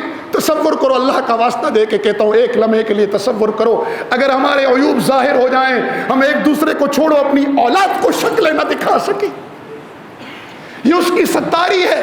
اور اس سے دعا ہے مولا یہ ستاری کا پردہ کبھی نہ ہٹانا، چلو چل کے دیکھیں تماشا مظہر کا، سنا ہے وہ کافر 27ویں شب میں مسلمان ہوگا، توبہ کرے گا۔ آج تک ہم گناہگار تھے یارو، آج بہترین گناہگار بن جاؤ۔ تمہیں سپرلیٹو ڈگری کا شوق ہے نا، ہر چیز میں ٹاپ کو چھونے کا شوق ہے، میں تمہیں کہتا ہوں آج گناہوں میں سے بہترین گناہگار بن جاؤ۔ بہترین گناہگار کون ہے؟ سنو بزبان نبوت، خیر الخطائین توابون۔ آج تک ہم گناہگار تھے، آج بہترین گناہگار بنیں گے۔ کیسے؟ فرمایا اللہ کے نبی نے بہترین گناہگار ہوئے جو توبہ کر لے۔ کہو اللہ معافی، میری بہنیں کہو اللہ معافی۔ چنگیزی لشکر نے کچھ نہ چھوڑا، ایک جلال الدین روتا رہا آؤ میرا ساتھ دو، لوگوں نے کہا نہیں، مملکتوں نے کہا نہیں، ہمارا معاہدہ ہے چنگیز خان سے، ہم تیرا ساتھ نہیں دیں گے۔ طاقتور کا کوئی معاہدہ نہیں ہوتا، جب اس کی طاقت نشے میں آتی ہے وہ سارے معاہدے توڑ دیتا ہے۔ جلال الدین روتے روتے افغانستان پہنچا، یہاں قبائل کو جمع کیا اور پھر لڑا۔ 10 سال بعد، 10 سے بھی زیادہ سال گزر چکے تھے مسلمانوں کو مار کھاتے کھاتے، یہ 1221 عیسوی کا سال تھا۔ چنگیز خان کے لشکر کو شکست ہوئی اور اس کا بیٹوں جیسا کمانڈر، اس کا محبوب کمانڈر اس میں مارا گیا، اور مسلمانوں میں پہلی مرتبہ فتح کی خوشخبری پھیلی اور ہر طرف خوشی کی لہر دوڑی۔ لیکن ظالم اس نفس نے، انانیت نے، عصبیت نے زیادہ دیر یہ خوشی نہیں رہنے دی، اور ترک اور افغان لڑ پڑے. ترک ایک معمولی چیز پر, خدا قسم میں اس کا ذکر بھی نہیں کرتا ہوں, مجھے شرم آتی ہے, ایک معمولی چیز پر جب شیطان بھڑکاتا ہے تو لوگ لڑتے ہیں. عصبیت اور نفرت کی آگ بھڑکی اور انہوں نے کہا جنگ ہم نے جیتی ہے, ہم نے تمہاری مدد کی. افغانوں نے کہا تم نہیں جیت سکتے تھے. ترکوں نے کہا اسٹریٹجی ہماری تھی, پلاننگ ہماری تھی, جنگی تجربہ ہمارا تھا, جنگ ہم نے جیتی. آج بھی یہی لڑائی ہے دو مسلمان ملکوں میں, ایک کہتا ہے جنگ میں نے جیتی, دوسرا کہتا ہے میں نے جیتی. او اللہ کے بندو, دونوں نے جیتی. یہ امت کی فتح ہے, اسے اپنی نفسانی اغراض کی نظر نہ کرو ورنہ شہداء کو منہ نہیں دکھا سکو گے. ہمارے ذمے ہے آگ بجھانا اور نصیحت کرنا, وہ ہم کریں گے چاہے کسی کو اچھا لگے برا لگے, ادھر والے ہوں یا ادھر والے. اللہ کا واسطہ دے کر کہتا ہوں رک جاؤ ورنہ جلال الدین کی پکار کو یاد رکھو. لوگوں نے نہیں سنا, چنانچہ لڑ پڑے. جلال الدین نے منتیں کی, دعائیں کی, ترلے کیے, ہاتھ جوڑے. لوگوں پر عصبیت اور انانیت کا بھوت سوار تھا, کسی نے نہیں سنی. چنگیز کو پتہ چلا 1221 میں ہی تیاری کر کے افغانستان داخل ہوا اور افغانوں کو الگ کیا, ترکوں کو الگ کر کے مارتا مارتا دریائے سندھ تک لایا. جاؤ جا کر وہ جگہ دیکھو, آج بھی موجود ہے اٹک کے قریب. گھوڑا ترپ اس جگہ کا نام ہے, مقامی زبان میں ترپنا کہتے ہیں چھلانگ مارنے کو. دریا میں جلال الدین نے وہاں سے چھلانگ ماری. جو اس وقت رو رہے تھے نہ لڑو نہ لڑو, اللہ کا واسطہ اٹھو اصل ظالم کے خلاف. جنہوں نے غزوہ شام لڑنا تھا, جنہوں نے غزوہ ہند لڑ کے ہند کے حکمرانوں کو بیڑیوں میں جکڑنا تھا, اور جو غزوہ شام کی خوشخبریاں تھیں کہ جنہوں نے ظالموں کی پناہیں ختم کرنی تھی. میں مایوس نہیں ہوں, پریشان ہوں. پریشانی ایمان کی نشانی ہے, مایوسی کفر کی علامت ہے. ہم مایوس نہیں ہیں, پریشان ہیں. پریشان ہیں, پریشان ایمانی کی نشانی ہے. ہاں میں منظر نامہ بدلتا دیکھ رہا ہوں. آج عرض قدس میں مدنی صاحب زیادہ پریشان نہ ہو, مایوس نہ ہو, یہ منظر نامہ بدلے گا اللہ کی قسم. جیسے آج ہمیں یقین ہے نا کہ یہ رات ہے, رات, ایسے مجھے یقین ہے. میرے نبی نے فرمایا آج تو عرض قدس میں مظلوم کو پناہ نہیں مل رہی, نہ مسجدیں, نہ مدرسے, نہ پناہ گزین کیمپ, نہ اسپتال, نہ اسکول, نہ مرد, نہ عورتیں, نہ بچے, نہ بچیاں, نہ بوڑھے, کسی کو آج پناہ نہیں مل رہی. ایک وقت آئے گا اللہ کی قسم یہی عرض قدس ہوگا اور ظالم کو پناہ نہیں ملے گی. حدیث کے الفاظ ہیں فَيَقُولُ مَا وَرَائِي, میں وہ منظر نامہ دیکھ رہا ہوں جیسے یہ دیکھ رہا ہوں, یہ آنکھوں سے دیکھ رہا ہوں, وہ ایمان کی آنکھ سے دیکھ رہا ہوں. یہ ہماری زندگیوں میں ہوگا, یہ ہماری نسلوں کو ٹھنڈا کرے گا وہ منظر نامہ کہ ظالم کو پناہ نہیں ملے گی عرض قدس میں. اور ادھر بھی منظر بدلے گا. مودی جی تیرا منظر نامہ بھی بدلے گا. آج تو نیتن یاہو کے ہاتھ میں ہاتھ ڈال کر ظلم پر وعدے کر رہے ہو, ادھر بھی بدلے گا. میرے محبوب نے فرمایا جب ادھر ظالم کی پناہ بند ہوگی اس سے پہلے ادھر ہند کے حکمران بیڑیوں میں جکڑے جائیں گے, جکڑے جائیں گے. اس لیے مسلمانوں ایک ہو جاؤ, اللہ کا واسطہ قرآن سے جڑو, اپنے رب سے جوڑو. رب سے زیادہ مہربان کوئی نہیں. جلال الدین کی نہیں سنی, وہ تو بچ گیا, وہ بچ گیا, دریا میں گھوڑا ڈال گیا. چنگیز نے اس کو نہیں چھیڑا, کہا یہ وہ بچہ ہے جو ماں آج کے بعد شاید نہ جن سکے, اسے پیٹھ پر تیر نہ مارنا. اور باقی سب کی گردنیں اتاری اور واپسی پہ پورا افغانستان تاراج کرتا گیا. اس کا جملہ تھا یہ سنگلاخ چٹانیں میں بار بار نہیں آؤں گا, مجھے کوئی تن پر سر نہیں چاہیے, کوئی عمارت زمین پر نہیں چاہیے. چنانچہ مورخین لکھتے ہیں کئی ماہ تک درندے گھومتے تھے اور انسانی لاشیں بھگوڑتے تھے. اور مورخین نے لکھا ہے اگر اگر اگر ترک اور افغان نہ لڑتے تو سقوط بغداد بھی نہ ہوتا. مسلمان ختم ہوا, اسلام نہیں ہوا. ادھر یورپ میں 1236 میں قرطبہ گیا, پھر اشبیلا گیا, اور کچھ عرصے کے بعد غرناطہ بھی گیا. 1236 میں قرطبہ گیا. انا القرطبی انا الاشبیلی انا الغرناطوی کے نعرے تھے, قبائلی عصبیت تھی. چلا گیا ہاتھ سے قرطبہ, اور ادھر بھی مار پڑی, ایک ایک کو پڑی. کسی کو سمندروں میں ڈالا گیا, کسی کو آروں سے چیرا گیا. جاؤ جا کے آج بھی اسپین میں الحمرا ہال کے سامنے وہ ٹارچر سینٹر, ایک محل, ایک 4 منزلہ 3 منزلہ بلڈنگ ہے, اس میں تمام ٹارچر کے آلات رکھے ہوئے ہیں کہ کس طرح مسلمانوں کو اذیت دے دے کے مارا گیا. مسلمان ختم ہوئے, اسلام نہیں ہوا. ادھر اللہ نے 3 لوگ کھڑے کیے. ایک چنگیز کی نسل سے سلطان برقع خان, جس نے اپنے لشکر کو روکا, اور اقبال نے کہا کعبہ کعبے کو مل گئے پاسباں صنم خانے سے. دوسرا ایک ان نون آدمی کھڑا ہوا, مملوکوں کی سلطنت سے غلام, اسٹیٹس غلام تھا, سلطنت مملوک مصر سے سلطان سیف الدین کھڑا ہوا. 1258 میں سقوط بغداد ہوا, چنگیزی لشکر نے بغداد کی اینٹ سے اینٹ بجائی, ہر ایک کو قتل کیا. پہلے دجلہ میں سرخ خون بہا, پھر مسلمانوں کا علم بہا, اور دریا کا رنگ پہلے سرخ ہوا, پھر علم کی کتابوں سے سیاہ ہوا, اور پھر صرف 2 سال میں جب دنیا سمجھ رہی تھی اسلام ختم ہو گیا, سلطان سیف الدین نے عین جالوت کے مقام پر چنگیزی لشکر عرب کی طرف بڑھ رہا تھا, مرکز عرب کو تباہ کر کے آگے مکہ اور مدینہ کی طرف جانے کا ارادہ تھا. عین جالوت پر اردن کے بارڈر پر, موجودہ اردن کے بارڈر پر سلطان سیف الدین نے 1260 میں صرف 2 سال بعد پورے چنگیزی لشکر کا خاتمہ کر کے نام و نشان مٹایا. تیسری طرف اللہ نے ایک چرواہے کو کھڑا کیا, آل عثمان کو, جن کو اپنی بکریاں چرانے کی جگہ نہیں مل رہی تھی. 3 بر اعظموں کے حکمران بنے. ایک عالم ربانی ملا جس نے انہیں بتایا کہ کلمے سے جڑو, اللہ بکریوں کی نہیں تمہیں پناہ گاہ بنا دے گا, تم پناہ کی تلاش میں نہیں رہو گے. پھر دنیا نے دیکھا وہ اللہ سے جڑے تو اللہ نے آل عثمان کے ذریعے دنیا میں سلطنت عثمانیہ قائم کی, جو 3 بر اعظموں پر 600 سال قائم رہی. پھر ان میں 2 ملعون پیدا ہوئے, ایک عربوں میں لعنتی آیا, ایک ترکوں میں لعنتی آیا. ایک نے کہا انا ترک, دوسرے نے کہا انا العرب, اور دونوں ذلیل ہو گئے. آج نہ عرب محفوظ ہیں نہ ترک محفوظ ہیں. کاش امت سمجھتی اس کو. اس لیے مسلمانوں, ہمارا دیوانہ وار ایک نعرہ ہے, ایک امت ایک صدا, بولو لا الہ الا اللہ. اتنی طاقت ہے اس نعرے میں. میں نے بنگلہ دیش کے اس گراؤنڈ میں کھڑے ہو کے لگایا جہاں پاکستان توڑنے کا نعرہ لگا تھا. مجھے اللہ لے گیا وہاں, میں نے اسی گراؤنڈ میں کھڑے ہو کے, لاکھوں بنگلہ دیش کے مسلمان تھے. میں نے کہا سلام ہے تمہیں بنگلہ دیش کے جوانوں. جب 50 سال پہلے اسی گراؤنڈ میں نعرہ لگا تھا تو اندرا گاندھی نے کہا تھا میں نے خلیج بنگال میں 2 قومی نظریہ کلمہ ڈبو دیا. سلام ہے تمہیں بنگلہ دیش کے نوجوانوں, تم نے پھر سے اس کلمے کو پورے ڈھاکہ میں نہیں بنگلہ دیش میں زندہ کر دیا.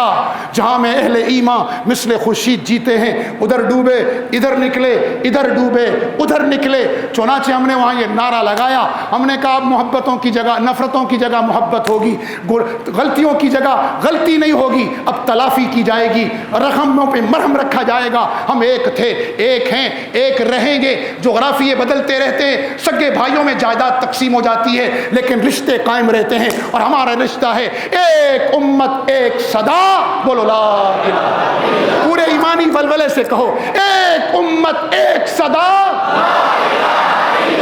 اتنی طاقت ہے اس نعرے میں. میں نعرہ لگا کر نکلا نہیں ہوں بنگلہ دیش سے, پورا انڈین میڈیا چیخ رہا تھا بڑے احمق ہیں. میں نے چند لاکھ بنگالیوں میں نعرہ لگایا, انہوں نے 25 کروڑ ہندوستان میں میرا نعرہ پہنچایا. جب اللہ چاہتا ہے تو اسی طرح پہنچاتا ہے. کہا آتنکی آیا تھا بھاشن دے کر گیا. میں نے کہا اگر میری امت سمجھ جائے, اگر رسول اللہ کی امت سمجھ جائے, مسلمان سمجھ جائیں, تو ہم تمہیں بتائیں گے یہ بھاشن نہیں ہے, ہمارا عقیدہ ہے. اسی عقیدے کو لے کر ہم نے ابو جہل کی گردن کاٹی تھی. اسی عقیدے کو لے کر ہم نے پانی پت میں تمہیں خاک چٹوائی تھی. اسی کلمے کے ساتھ ہم نے کھڑے ہو کر سومنات میں تمہارا غرور خاک میں ملایا تھا. اور اسی کلمے کو لے کر ہم نے بنیان و مرصوص 2025 مئی میں ہم جب اللہ اکبر کے نعرے کے ساتھ کھڑے ہوئے, ایک امت ایک صدا بن کر لا الہ الا اللہ کے نعرے کے ساتھ, تو ہم نے تیری ساری ٹیکنالوجی کا غرور ہمارے شاہینوں نے خاک میں ملایا تھا. ہم ملائیں گے انشاءاللہ. تو پورے ایمان سے کہو ایک امت ایک صدا. مہاجر زندہ باد, بلوچ زندہ باد, سندھی زندہ باد, پنجابی زندہ باد, کشمیری زندہ باد, پشتون زندہ باد, سرائکی زندہ باد, بلوچ زندہ باد. مجھے کسی کی زبان اور قومیت سے نہیں ٹکرانا, سب میرے دل کے ٹکڑے ہیں, سب زندہ باد. لیکن اس وقت زندہ باد جب اسلام زندہ باد ہوگا, پھر بلوچ بھی زندہ باد, پھر مہاجر بھی زندہ باد. اور اگر اسلام زندہ باد نہیں تو ہم سب مٹ جائیں گے. اس لیے پورے ایمانی یقین سے کہو اللہ کے نبی نے فرمایا المؤمن للمؤمن کالبنیان یشد بعضہ بعضا، مومن اینٹ کی دیوار کی اینٹ کی مانند ہے، دیوار ہے ایک دوسرے کو سہارا دیتی ہے، دیوار کھڑی ہوتی ہے۔ آؤ آج عزم کریں، پنجابی بلوچ کا، بلوچ سندھی کا، سندھی مہاجر کا، مہاجر پٹھان کا، پٹھان سرائکی کا، سرائکی کشمیری کا، کشمیری گلگتی کا، اینٹ سے اینٹ بن کر سہارا دیں گے، پاکستان کی دیوار بنائیں گے۔ پھر ترکوں کو لیں گے، ایک دیوار اور آئے گی، ترکوں کا وجن خلافت اور یورپ کا سنگم، پھر افغانوں کو لیں گے، ایشیا کا گیٹ وے ہے، پھر سعودی عرب کو لیں گے، مرکز اسلام ہے اور مالدار تاجر ہے، دولت کا ارتکاز ادھر ہے، پھر پاکستان کی ایٹمی طاقت، یہ دیواریں مل کر اور ملیشیا کا اقتصادی ویژن، صرف یہ 5 مل جائیں اور کوئی مشکل نہیں ہے۔ میں مایوس نہیں ہوں اگر جنگ عظیم دوم میں 4.5 کروڑ گوگل بتاتا ہے، میں 1 کروڑ کہتا ہوں، 1 کروڑ کافر کو مار کر پھر متحد ہو سکتا ہے، یورپی یونین بن سکتی ہے، یورو بن سکتا ہے، نیٹو عسکری قوت بن سکتی ہے۔ تو اللہ کی قسم ہم نے تو 1 ملین بھی نہیں مارے، ہم نے تو ایک دوسرے کے قتل نہیں کیے اتنے، ہم بھی جڑیں گے انشاءاللہ، اور جب ہم جڑ جائیں گے اللہ کی قسم اسلام کا وہ قلعہ بنے گا جس میں اپنے نہیں غیر بھی آ کر سکون کا سانس لیں گے۔ اس قلعے کی تعمیر میں اپنا حصہ ڈالو گے انشاءاللہ؟ تو پورے ایمانی ولولے سے کہو ایک امت ایک صدا، پورے ایمانی جوش سے کہو ایک امت ایک صدا، تیرا میرا رشتہ کیا، پٹھان مہاجر کا رشتہ کیا، پنجابی بلوچ کا رشتہ کیا، سندھی کشمیری کا رشتہ کیا، پاکستان کی بنیاد کیا؟ ہاتھوں کو بلند کر کے کہیں، مجھے پتا چلے پیچھے والے بھی نعرہ لگا رہے ہیں کیونکہ آواز ماشاءاللہ گونج رہی ہے، وہ پیچھے والے آخر تک ہاتھ اٹھا کر کہیں یہ اللہ کا کلمہ ہے۔ پوچھے مدنی صاحب سے، اللہ کے نبی نے فرمایا رمضان میں 4 چیزوں کی کثرت کرو، کلمے کی کثرت کرو، استغفار کی کثرت کرو، جنت کو طلب مانگنے میں کثرت کرو، جہنم سے پناہ مانگنے میں کثرت کرو، یہ کثرت کرو، کلمہ ہے کلمہ۔ پورے ایمان سے کہو ایک امت ایک صدا،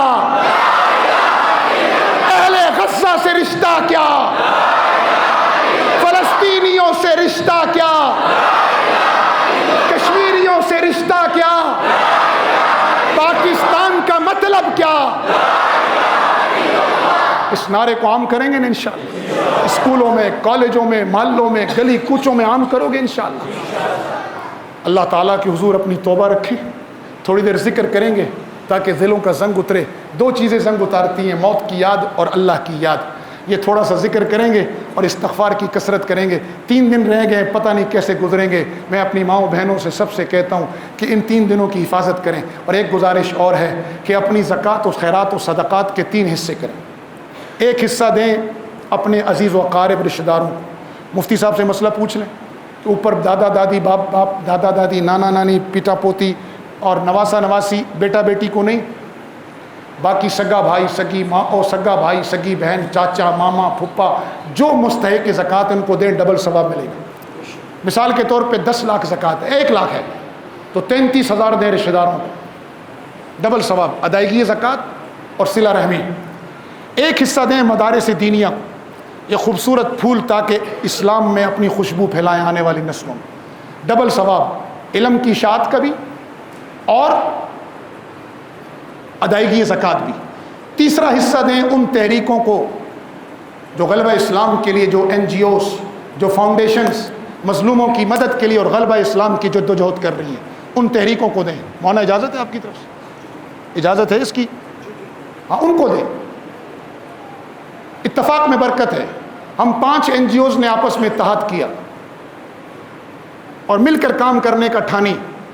مرسی مشن، فاتح، ABC، لبیک اور الخیر۔ اب ایک اور بھی آ گئے ہمارے ساتھ، شاہ ابی طالب والے۔ صرف پچھلے سال قربانی میں مدری صاحب کا بھی حصہ ہے اس میں، 756 گائے جمع ہوئی، کراچی میں ذبح ہوئی۔ انٹرنیشنل کمپنی سے معاہدہ ہوا کہ بذریعہ بزنس وے اس کو پہنچانا ہے، وہ MOU سائن ہوئے۔ انہوں نے کہا ہمارا سٹینڈرڈ یہ ہے کہ پیکنگ گوشت کی اسی سٹینڈرڈ پر ہو۔ تو ہم نے نورس والوں سے بات کی، نورس یاد ہے نا، بھول نہ جانا پھر پپا نورس لے کے گھر آنا۔ تو نورس والوں سے بات کی، انہوں نے کہا ہم پیک کریں گے۔ انہوں نے ایک سٹینڈرڈ پہ پیک کیے، وایا دبئی بزنس وے سے ہوتا ہوا اردن سے یہ 756 گائے گوشت پک کر غزہ کے مظلوموں تک پہنچا. یہ چند اداروں کے اتحاد کی برکت ہے. سب نے حصہ ڈالا, مدنی صاحب جیسے اور کئی مسجدوں نے حصہ ڈالا. 756 گائے جمع ہوئی. ان میں سے ایک پریس کے نمائندے یہاں موجود ہیں, وہ دعا کے بعد بیٹھیں گے, آپ یہاں آ کر تعاون کریں. باہر بھی بیٹھیں گے, وہاں کریں. مدرسہ تو آپ کے گھر میں اور آپ کے سامنے پھل دے رہا ہے, نظر آ رہا ہے, عین الیقین ہے, حق الیقین. تو اپنی زکوٰۃ کا ایک حصہ یہاں دیں, کہیں اور نہیں, جامعہ محمودیہ میں دیں. الحق للقریب ثم للبعید, ان کا حق پہلے, اور تیسرا حصہ اپنے رشتہ داروں میں بانٹیں. اللہ تعالیٰ اس پر عمل کی توفیق نصیب فرمائے. تھوڑی دیر ذکر کریں گے, اپنے اندر جھانکیں گے. یہ ذکر برائے تعلیم ہے, اصل ذکر ہے خلوت کا. اعتکاف والو ادھر موبائل میں لگ کے اپنا ٹائم ضائع نہ کرنا. میں موبائل کا مخالف نہیں ہوں, میں اور مدنی صاحب میڈیا کے مخالف نہیں ہیں. ہم تو میڈیا پروگرام کراتے ہیں. میں تو 1.5 سال وزیر اطلاعات رہا ہوں. میں اس لیے کہہ رہا ہوں کہ نوجوان یہ نہ سمجھیں کہ کوئی کٹ ملا ہے اور حجرے میں بند ملا ہے, اس کو پتہ ہی نہیں میڈیا کیا ہوتا ہے. اور میں 1.5 سال وزیر اطلاعات رہا ہوں, مجھے سب پتہ ہے, میں نے میڈیا ورک شاپس کی ہیں. مفید چیز ہے, لیکن اس کے لیے جس کو سانپ کا زہر نکالنا آتا ہے. آخری 3 دن نہیں دیکھنا, بس چھوڑ دو. ہمارے بیان بھی نہیں سننا, مدنی صاحب ناراض نہ ہو, ان کے بھی نہیں سننا, شیخ الاسلام کا بھی نہیں سننا, کیونکہ تم بیان سنو گے 1.5 منٹ مدنی صاحب کا, اس کے بعد پھر شروع ہو جاؤ گے. پھر کیا دیکھو گے وہ سب کو پتہ ہے. اس لیے 3 دن پابندی اپنے اوپر لگاؤ گے, اعتکاف والے خاص طور پہ. اور تھوڑی دیر ذکر کریں, اصل خلوت کا ذکر ہے. میری بہنیں آہستہ آواز سے, مرد اونچی آواز, بہت اونچا نہیں, محبت کا اونچا. کیفیت بنانا مقصود نہیں ہوتا, بن جائے تو بھگاؤ نہیں. ہمارے اکابرین فرماتے ہیں کیفیت بناؤ نہیں, بن جائے تو بھگاؤ نہیں. بڑی دیر بیٹھیں آپ, ذکر سے اطمینان آتا ہے, سکون آتا ہے. نغمہ وہی نغمہ ہے جو روح سنے اور روح سنائے, روح سنے اور روح سنائے. تھوڑی دیر ذکر کریں گے. مولانا ذرا لائٹیں بند کر دیں. یہ تعلیم کا ذکر ہے, بس تھوڑا تھوڑا کریں گے. پہلے نفیس بات, پھر اس بات. ٹھیک, اب ہو گیا. پہلے نفیس بات, پھر اس بات. تھوڑا پانی دے دو. اور اس کے بعد 2 ضرب اسم ذات. یہ لائٹیں اس لیے بند کرا رہے ہیں کہ ہم اندر دیکھنا بھول گئے ہیں. ہم ادھر ادھر بہت دیکھتے ہیں, جب سے موبائل آیا ہے بس وہی دیکھ رہے ہیں. اندر جھانکنا چھوڑ دیا. اپنے من میں ڈوب کے پا جا سراغ زندگی, میرا نہیں بنتا تو نہ بن, اپنا تو بن.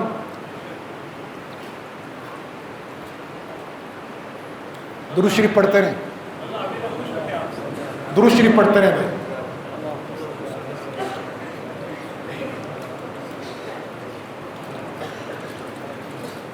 مائیں بہنیں بھی کریں گی, لیکن آہستہ آواز سے. آپ ذرا محبت سے, جوش سے, ولولے سے, شوق سے, بے وقار نہیں, وقار کے ساتھ. یا لطیفا بخلقہ یا علیما بخلقہ یا خبیرا بخلقہ الطف بنا یا لطیف یا علیم یا خبیر. یا رب صلی وسلم دائما ابدا علی حبیبک خیر الخلق کلہم.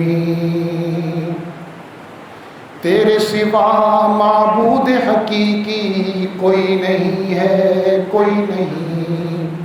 تیرے سوا مسجود حقیقی کوئی نہیں ہے, کوئی نہیں. تیرے سوا موجود حقیقی کوئی نہیں ہے, کوئی نہیں. تیرے سوا مشہود حقیقی کوئی نہیں ہے, کوئی نہیں.